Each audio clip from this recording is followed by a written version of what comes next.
শুভ মহালয়া। সবাইকে শুভেচ্ছা ও ভালোবাসা জানাই। আশা করি ভালো আছেন। কিছু কথা, গুণই আসল, যদিও বলে দর্শনধারী আগে, তবুও দেখবেন গুণটাই চিরস্থায়ী হয়। পুজো চলে এলো, প্যান্ডেল তৈরি শুরু হয়ে গেছে। চাঁদা নিতে এসেছিল পাড়ার কাকুরা। ভেবেছিলাম গানে নাম দেব না। আমি বলার আগে কাকুরা ফর্মটা দিয়ে বলল নাম দেবে। আসলে দেশে যে অশান্তির পরিবেশ সৃষ্টি হয়েছে, ইচ্ছে করছিল না। যাই হোক, নাম দিয়েছি। এবারেও নিজের লেখা নিজের সুরে গান গাইব। আমাদের পুজোর পর খাওয়ানোর ব্যবস্থা আছে কুপন কেটে। একবার পাড়ার একজন বলেছিল, গান তো অনেকেই ভালো গায়, কিন্তু কজন লেখে, কজন সুর দেয়। তুমি তো সৃষ্টিমূলক কাজ করছো। শুনে খুব ভালো লাগলো। এটাই তো বড় প্রাপ্তি, তাই না? রাধা মাধবের আশীর্বাদে আমার লেখা ও সুর মানুষের ভালো লাগছে, এটাই তো বিরাট পাওয়া। এই যে আপনাদের আমি চোখে দেখতে পাই না, কিন্তু পাশে আছেন, এটাই বিরাট পাওয়া। ভালোবাসা, স্নেহ, এগুলোই থেকে যায়। পুজোর সময় মাকে দর্শন করতে গেলে শুধু তো পুজো দেখা হয় না, পাড়ার মানুষদের সাথে কতটুকুই বা দেখা হয় প্রতিদিন। কিন্তু ওই পুজোর সময় সবাই একসাথে আনন্দ করি, যেন একটাই পরিবার। এটাই থাকবে, তাই না? আরেকটা কথা, এই যে ফর্সা কালোর দ্বন্দ্ব, এটা সারা জীবনের দ্বন্দ্ব। ভালো করে মানুষের মতো মানুষ করলেই হয়। সেখানে মনে হয় না কালো ফর্সার দ্বন্দ্ব থাকবে। ধর্মের ক্ষেত্রেও তাই। পথ আলাদা, কিন্তু গন্তব্যস্থল একটাই, প্রভুর কাছে পৌঁছানো। তাই ভেদাভেদ নয়, বিচ্ছিন্নতা, সাম্প্রদায়িকতা নয়, ঐক্যই হচ্ছে মূল মন্ত্র।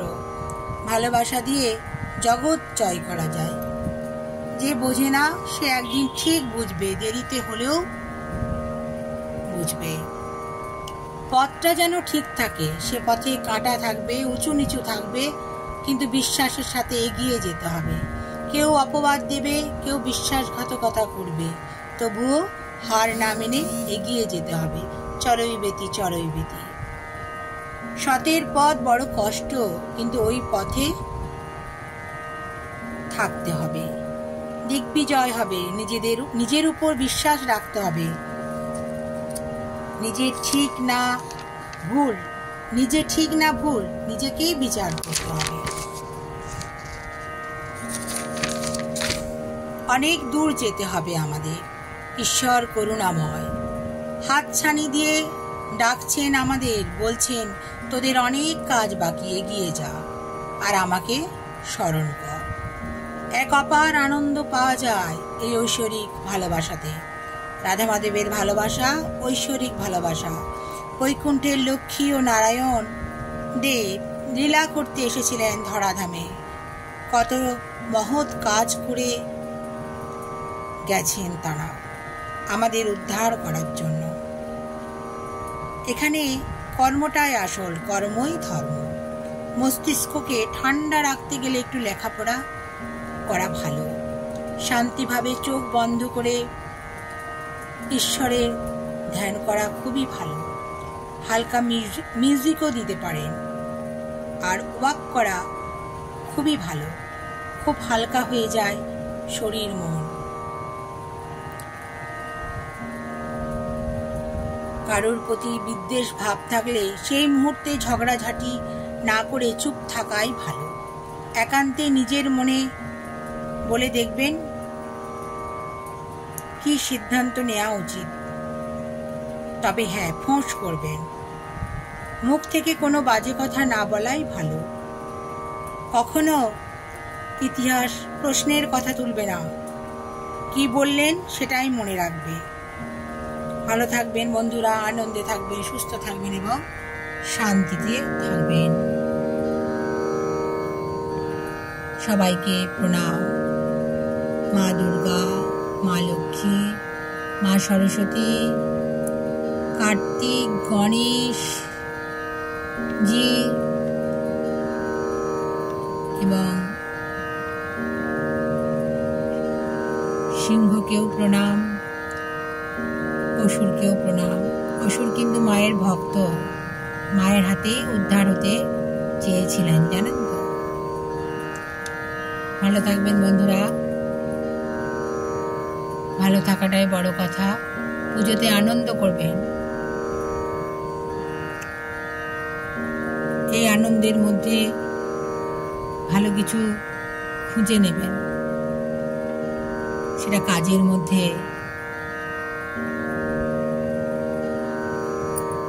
কাজের মধ্যে সেটাকে প্রসারিত করে দেবেন।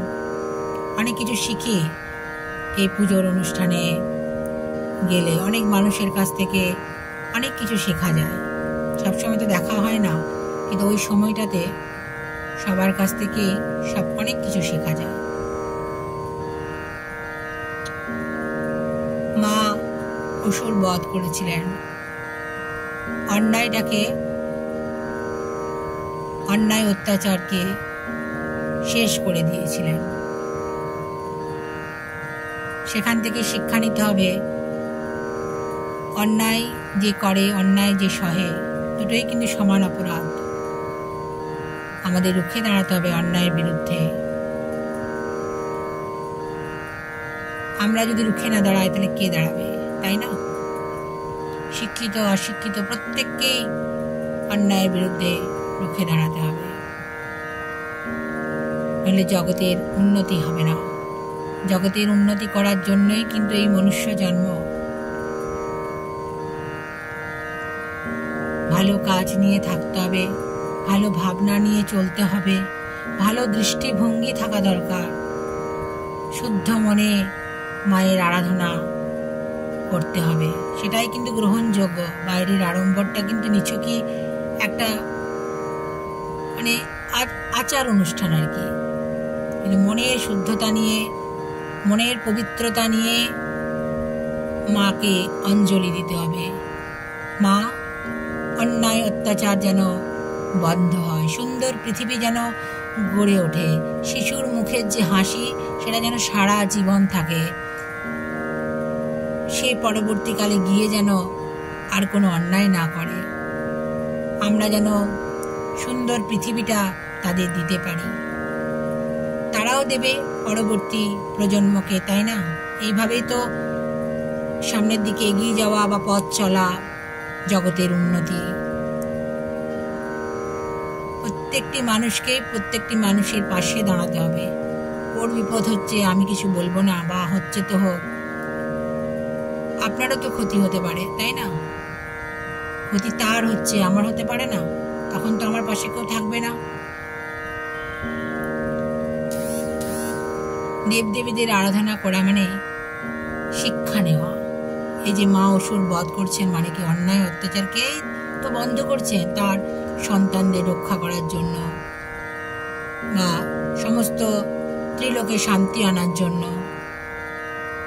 সেই পরম মূল বিষয়টিকে বুঝতে হবে, আমাদেরকেও সেটা করতে হবে।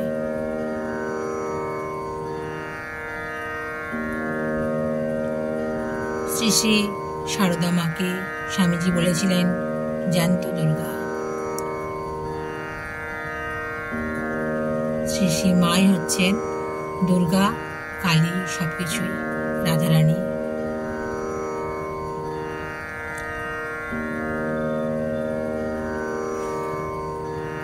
ভালো করে আনন্দ করুন, ভালো ভালো কাজ করুন,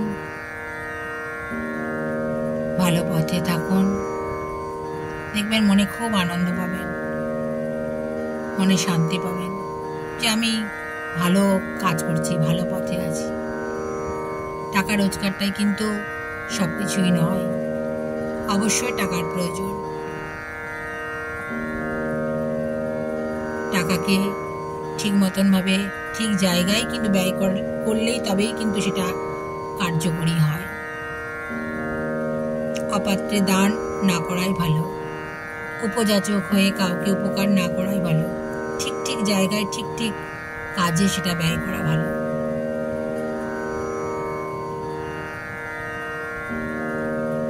ভালো থাকবেন বন্ধুরা,